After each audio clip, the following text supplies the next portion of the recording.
You are probably one of the more controversial winners in the pageant. Would that be a fair statement? Yeah, I'll take that.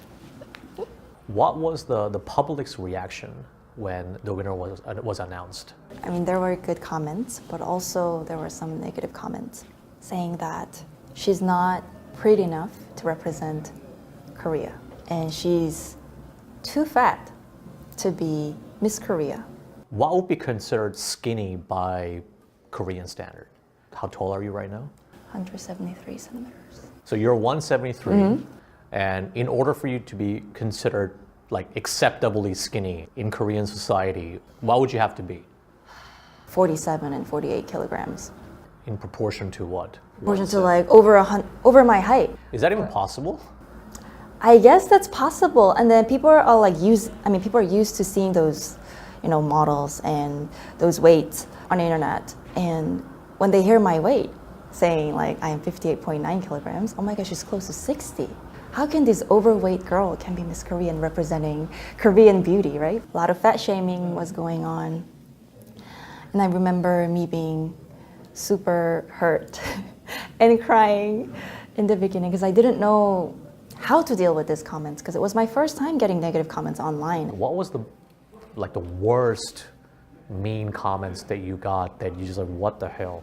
What is wrong with you people? Yeah, they were like, how did she win? She probably, bribed the judges. She probably is like a daughter of some, famous, like a politicians or something. They were mentioning all these names. Yeah, something like that. How do you deal with that kind of pressure? At some point, it really made me insecure because you're constantly being, criticized and saying that you're ugly and fat. I know I'm not fat and ugly, but when you hear those things constantly, you just lose all your confidence and you don't want to be social anymore. And then you always have this pressure that you always have to look perfect. How did your parents handle that? Because your dad's been saying from day one, it's like, you're gonna get hurt. How did he react? I think he just pretended he didn't see anything and he wouldn't talk about it. But I know, I heard from my mom saying he, go through all those comments and he's the one who's it's been getting really hurt. Oh, I think I'm gonna cry.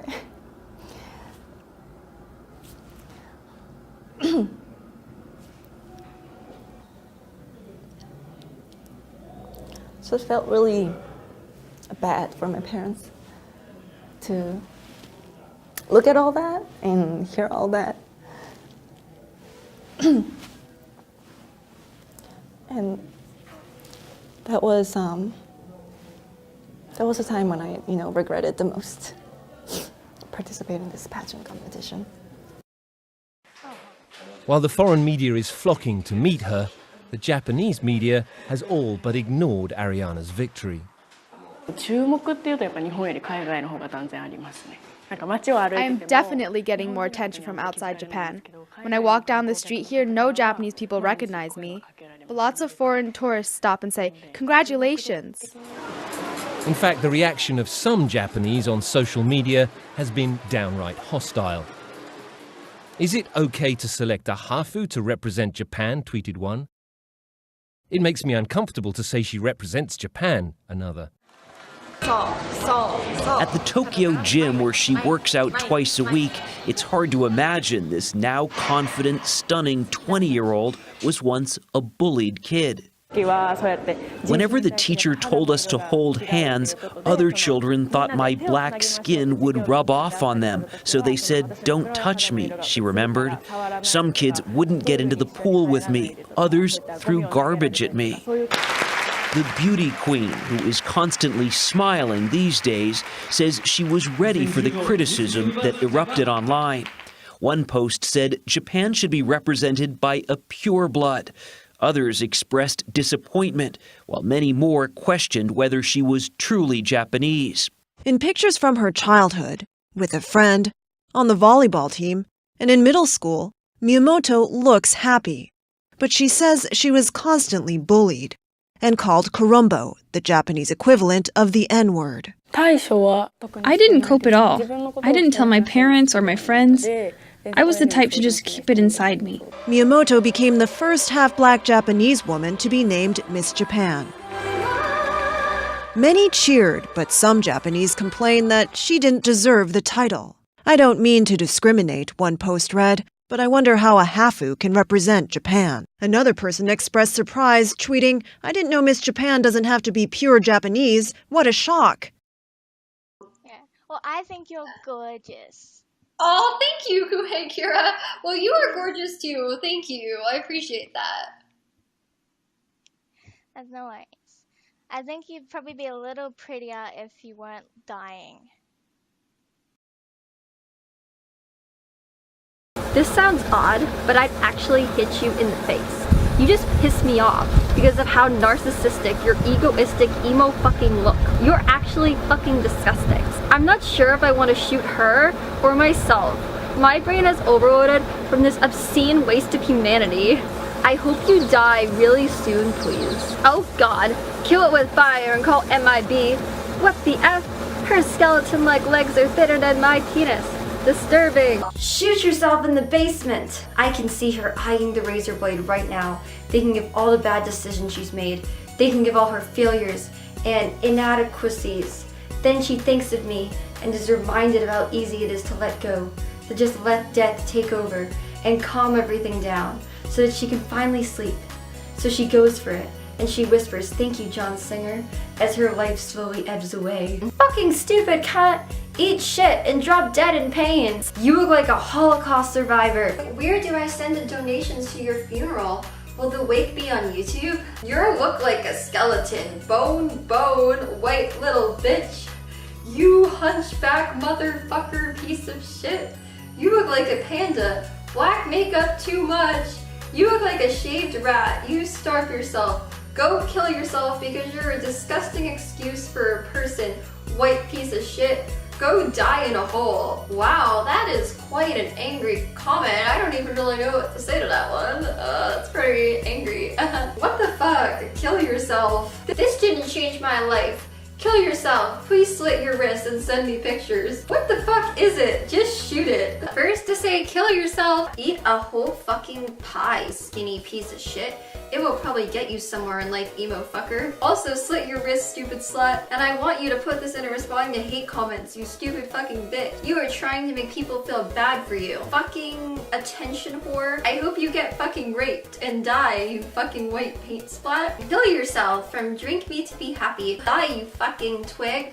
No sane person gives a shit about what you do. And all 300,000 of your bot subs should be liquidized like juice. This is 100% the freaking worst YouTuber ever. You're a skinny N-word, LOL. You should die. That would be fantastic. Can't wait till this edgy scene bitch dies so everyone remembers her as that one girl on YouTube that died because she refused to gain weight. I really only subscribe because I'm waiting for her to kill herself or die of starvation. OMG, kill yourself, skeleton. Why haven't you posted a video of you killing yourself yet? You're an anorexic bitch whore. Go kill yourself like you say you will. All you people who like this girl, either go kill yourself or tell her to kill yourself. Ew, what a disgusting emo. Go cut yourself, whore. Stream your death on Twitch.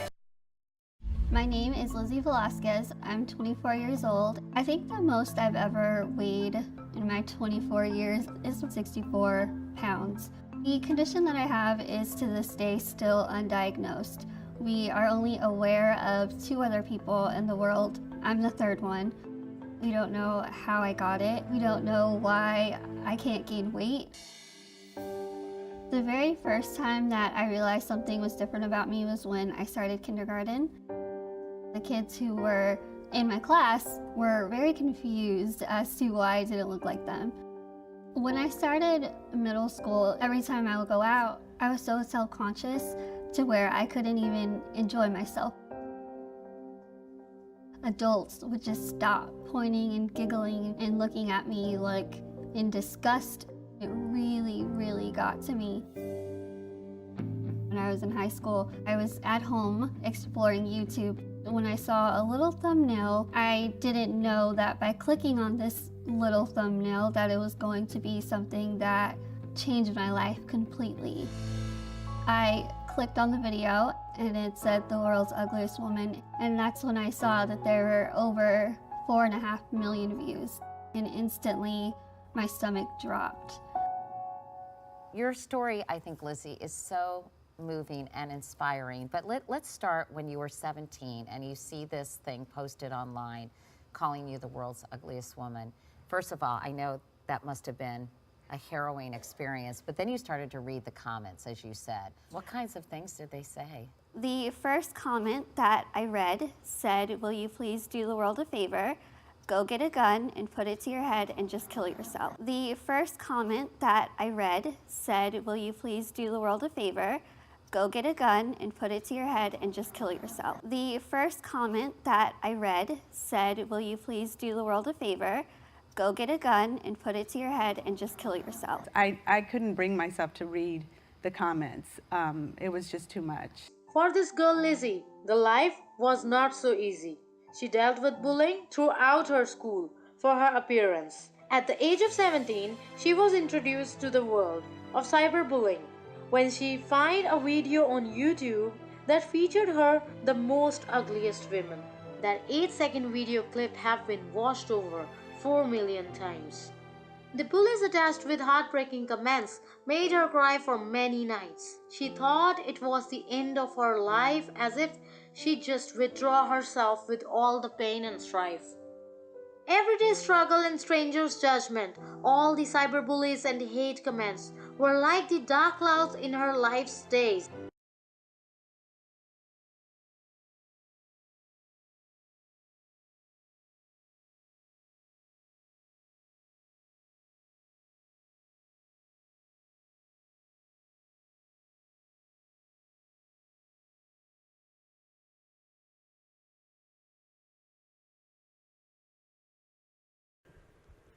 When I was in high school, I found a video, unfortunately, that somebody posted of me labeling me the world's ugliest woman.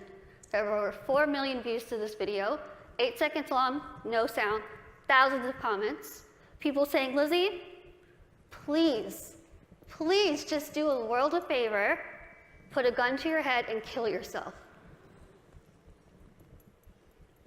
Think about that. If people told you that, strangers told you this.